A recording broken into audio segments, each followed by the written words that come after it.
How's it going, y'all? It's your boy Raymond back up in here with another film review, and today we're going to be talking about another special one. I had the privilege of seeing A Complete Unknown, the new Bob Dylan movie by James Mangold. I had the pleasure of seeing it early, about like a few days ago, and I figured, since I got to see it early, I figured I would make a video and talk about it, because this film has a lot going on in it, but at the same time, I definitely have like some thoughts that should be sort of interesting for you guys to figure out if you are a Bob Dylan fan or if you're interested in discovering him and you want to see this film. So obviously this film has received like a lot of buzz and a lot of controversy since like the first headline came out about how like Timothée Chalamet was going to be playing him. Everybody has their opinions on this guy, but I personally think that his career and the choices that he makes for the films that he chooses, I think is actually really well done, and I think is really smart. He definitely has like a love for a very specific type of film and filmmaker. And I appreciate that he just hasn't really gone down the cycle of doing these massive, big, like blockbuster hit kind of films as soon as he got sort of popular after doing a lot of these independent films previously in his career. And he's really sort of blossomed into like one of these main headlining actors. And I think that he actually does a pretty decent job in this film as well. But where there is also a lot of other controversy is just like the fact that this is another Bob Dylan biopic film. And James Mangold is really kind of known now for doing a lot of these visual Wikipedias of a lot of these topics that he decides to talk about in these sort of biopic-y historical drama films. I guess I was a little bit concerned going into the film what exactly this was going to touch on in terms of like the era of Bob Dylan, how it was going to dive into sort of the psyche and into the persona of Bob Dylan as well. But obviously, Ford v Ferrari did do really good, and so far James Mangold's career has allowed him to gain a lot of success, especially on the Oscar route. So I can understand why this film would be pushed the way that it was, especially with a headlining actor like Timothy. So the film essentially takes place between the first sort of chunk that everybody kind of knows Bob Dylan for, the era between like his first album through Freewheelin', all the way up to basically like Highway 61. And it really is sort of that period in Dylan's career where he really just shot up out of a cannon. He is definitely an interesting persona to try and figure out, and he is also somebody who is still alive and is still has influence over the over music culture to this day. And so that's sort of the era that we're dealing with, is sort of this first chunk between, I believe, like 1961 all the way to 66, I want to say, or actually 65, I think. Really that first era of Dylan with those first 4 or 5 albums that really solidified him going forward in his career. The other important thing about this section of his career is really sort of the transition that Bob goes through from acoustic folk into electric, almost rock and roll. And that is like a key touchstone of the film that comes up a little bit later. So we essentially start out, Timothée Chalamet, he's riding in a station wagon with supposedly his family. He gets dropped off in New York City, and he sort of wanders around and tries to find something to do, a place to live, but he's obviously has no money. And then he ends up being able to get a taxi all the way to the hospital where Woody Guthrie is currently staying in. Woody Guthrie, of course, at this time was battling with Huntington disease. And so he's not really able to move or function or even like speak really all that well. But Bob obviously was a huge fan of Woody and considers him an idol of his. And so he went to go see him. And of course, who else is there but Pete Seeger in the room with him? Bob comes in. He has all of his stuff with him because he hasn't found a place to live yet. He's got his guitar with him. And as soon as he walks into the room and talks with the two of them for a second, Woody requests that Bob actually play him something on his guitar, and Bob actually obliges and is almost kind of starstruck and a little bit nervous at first, and wasn't expecting that sort of request immediately after just literally walking into the room with his idol there. So Bob performs, and I think this is sort of like a good time to sort of address how the musical aspects of this film are done. I think actually this is one of like the stronger points of this film. The musical performances all feel very alive, and they don't feel like they've been super processed in like a studio, even though some of the performances are that you can see done behind the scenes are in the studio.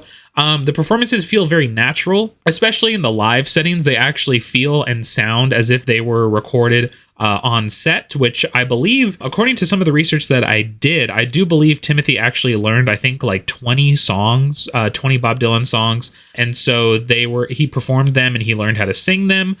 So I'm assuming that those performances are actually him, as well as Monica Barbaro, who plays Joan Baez, that we'll get into later. I think she also performed those songs, maybe, but we'll get into her a little bit later. So Bob performs, and Pete Seeger is immediately blown away by Bob and his little tune that he plays for him and Woody in the hospital. And essentially Pete from here on out takes Bob under his wing, tries to get him into a lot of these nightclubs, into these open mic nights pretty quickly, and he really sees a lot of talent in this guy.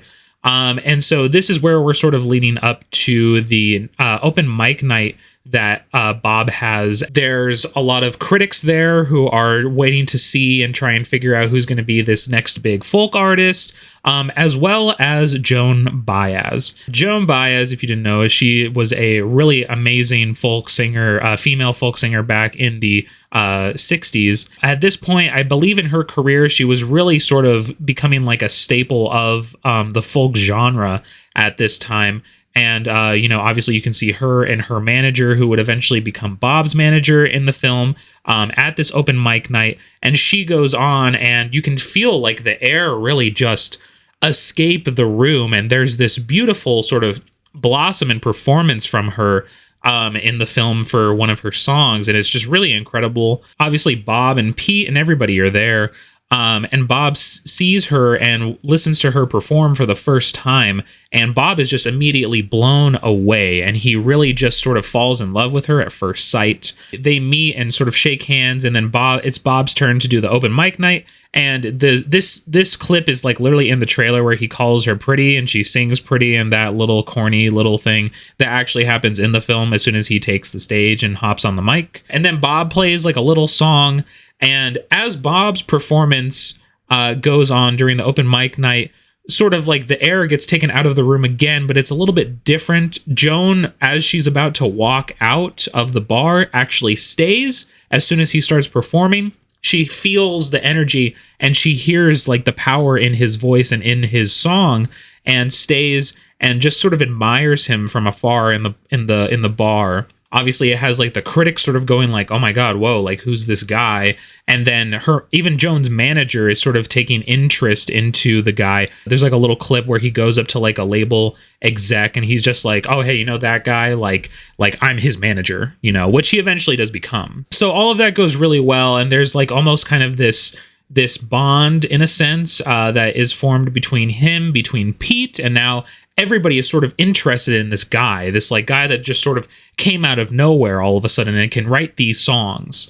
But he's still doing covers at this point, and so he's starting to try and work on his own album.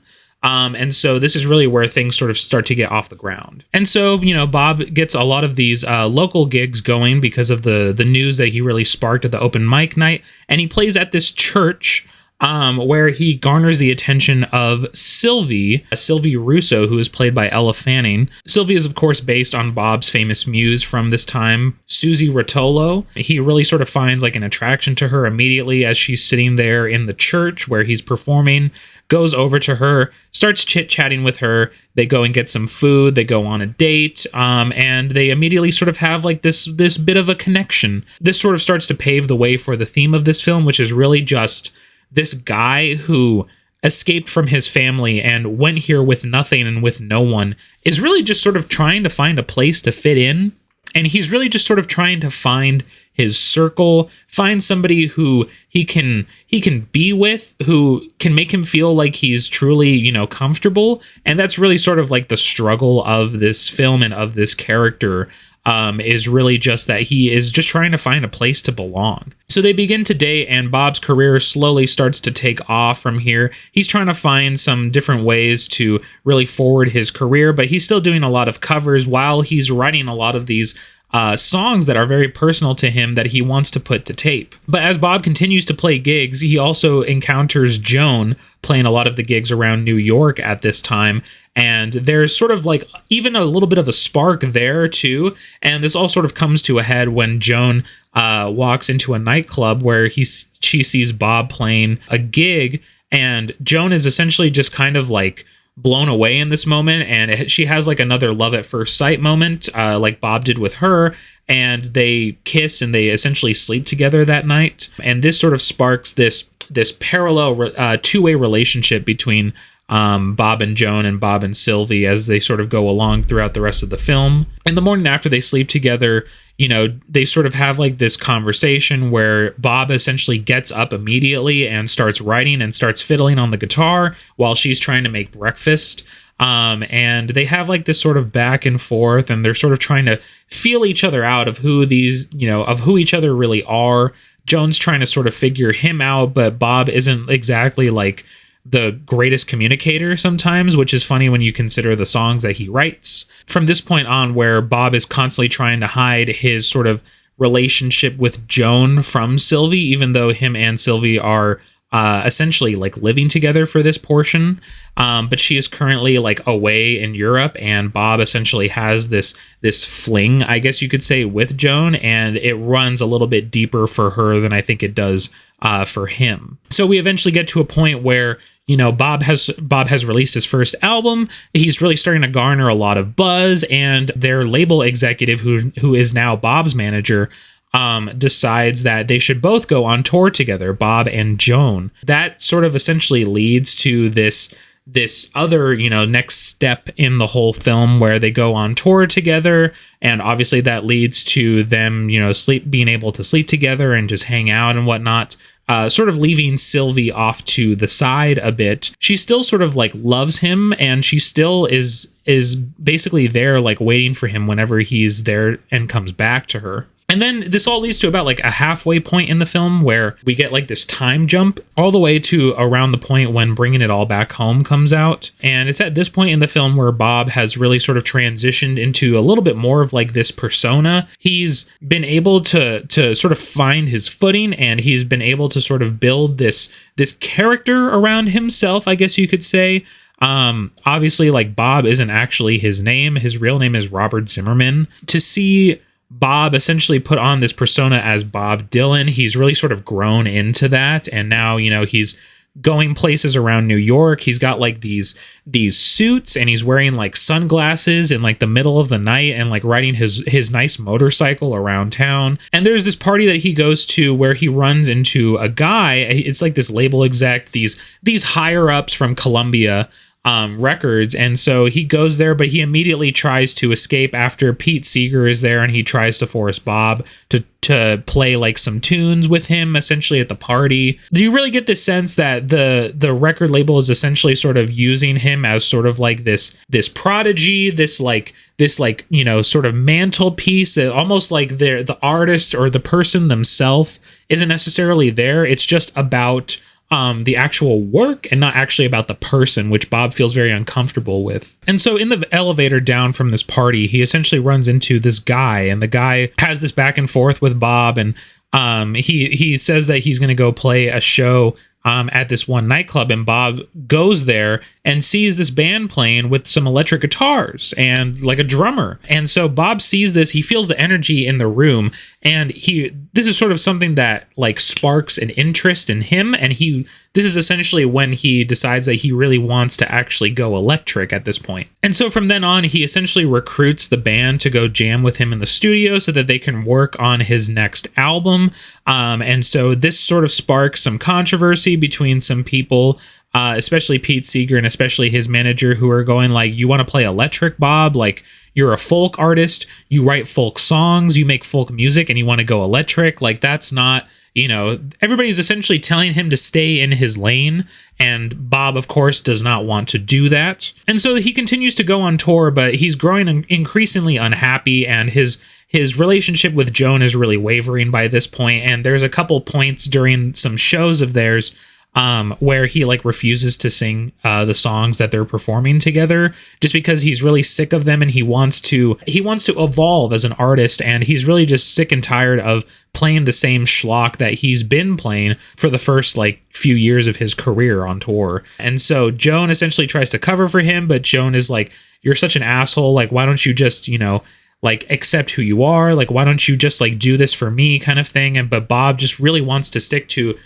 true to himself, if anything. But of course, that puts Joan at a disadvantage, because she is essentially left on the tour to sort of take over from then on out. So their relationship kind of falters, and he eventually goes back to Sylvie when they get back to New York. This essentially all culminates towards the end of the film in the last third, which is the Newport Folk Festival back in 1965. And so for any of you who know about the history of this infamous year and this performance, essentially Pete Seeger and a bunch of other people, this committee put on this folk festival, and it was really supposed to be this festival of peace and love and all this stuff, and keeping folk music alive. And this was sort of the pinnacle at the point in the decade where obviously the Beatles were really huge at the time, and they were sort of taking over the US.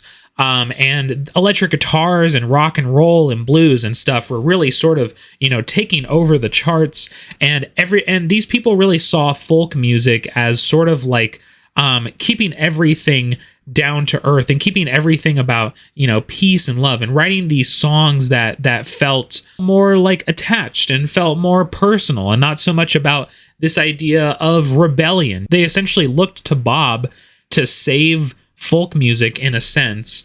And so when he started to shift towards electric, he really sort of put a lot of these people on edge, going well, you could really save the genre, and you could really do this or that. You're sort of they really looked to Bob as sort of the messiah of folk music at this time. And that's not really what Bob wanted to do. Bob wanted to progress, and he wanted to evolve as an artist, and he wanted to play electric guitar, and he wanted to play with a band. He didn't want it to just be him up there singing these songs and playing acoustic guitar and whatnot. He really wanted to evolve, and he wanted to become himself. And that's really sort of the main point of the whole film, is really just some guy who started with very little and sort of was able to find himself at the cost of the people around him. So we get to the festival, and everybody is going on, and Bob is essentially in the lineup to go dead last out of everybody, because he is essentially the headliner of this festival, and everybody in the audience is looking forward to seeing him perform. Bob has this back and forth. He goes and picks up Sylvie from her New York apartment,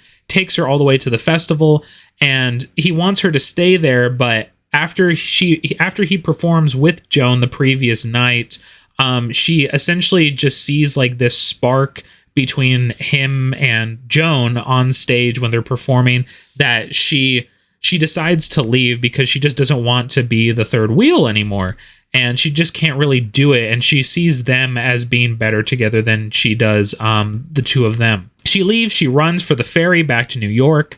Bob chases her down, and they have a very sad, intimate moment near the ferry, where she essentially tells him that she can't be with him, and she essentially leaves Bob to sort of figure out the rest of the journey for himself. So Bob essentially at this point is just fuck it, we're gonna perform on stage. I'm gonna perform with my band. It's gonna be, we're gonna perform doing electric, and I'm not going to go on there with an acoustic guitar. It's just not going to happen. And that's Bob's decision. Pete Seeger essentially comes along and sits down with Bob and essentially tells him this whole idea of what the festival really means, and what it would mean for people if Bob went out on stage and just played his big hit songs and did not play electric guitar because of what it stood for.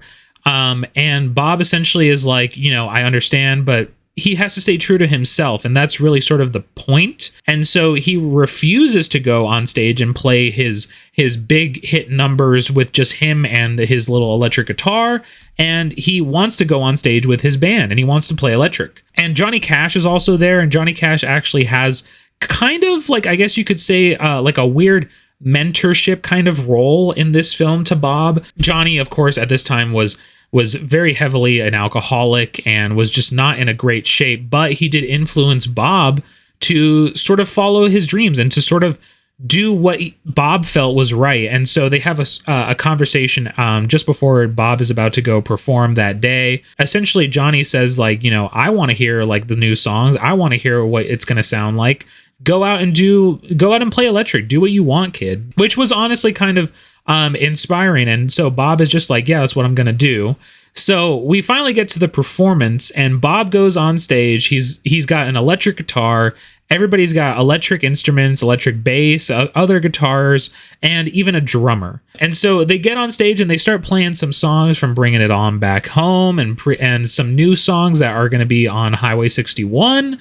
And as they're performing the songs, there's like this ruckus in the crowd, and the crowd literally starts throwing shit at the stage, like cans, bottles, like food, like whatever. Like people start like rioting almost at this performance just because he's playing electric, which is really insane. It's quite entertaining. It's quite hilarious, and I think it's actually probably the best scene in the whole film. So they play 3 songs on electric, and then Bob is just like, all right guys, we're done, let's get the fuck out. There's a huge like ruckus backstage. Like, you know, Pete Seeger tries to shut down the show. His manager tries to shut down the show. People get into a fight because, you know, they want to shut down the whole thing. It's a huge, like, big moment in the whole film. So then they stop, they're done, and Bob wants to leave. But then, of course, Johnny Cash is still backstage. And so, you know, he has a conversation with Johnny, and, you know, Pete and a bunch of other people essentially beg Bob to go back on stage and play some songs, play some of his big hits on acoustic guitar this time. Bob's just like, but I don't want to do that. Like, you know, he feels like he's being betrayed by his people, and he just wants to be himself. But at this point, he's just kind of, you know, he has to kind of come to grips with that, and he realizes that he's just going to do it for the people this time, this one time. Gets on stage and performs a couple songs, and now the crowd is all of a sudden happy, and there's like this definitive mood shift, which I thought was pretty hilarious. And then from then on, like the next day, like, you know, he's kind of on weird terms with